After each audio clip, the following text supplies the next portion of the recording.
భారత ప్రధాన న్యాయమూర్తి గారు నిన్న ఒక ప్రకటన చేశారు. దాన్ని మేము విభేదిస్తూ ఉన్నాం. ఒకవైపున ఈ బాబ్రీ మసీద్ కూలగొట్టింది ఎవరో అందరికీ తెలుసు. ప్రపంచం దేశం మొత్తం సినిమాలాగా చూశారు.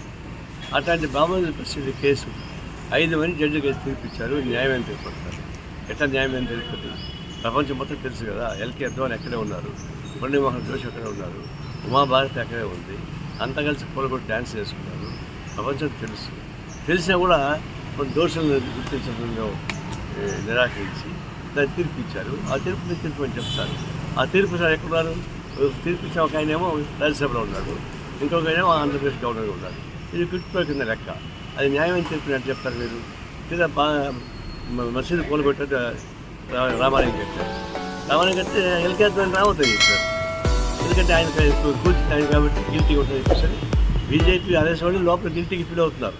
ఆయన వాళ్ళు కూల్చారు కాబట్టి ఆయనకు వస్తే బాగుండేవాడి. ఆయనకి అట్టహాసంగా ప్రారంభోత్సవం చేస్తున్నటువంటి రామాలయానికి మీరు రావద్దని చెప్పేసి అయోధ్యకు రావద్దని చెప్పేశారు. దీన్ని బట్టి అర్థమవుతుంది కదా ఎవరు కూల్చారు.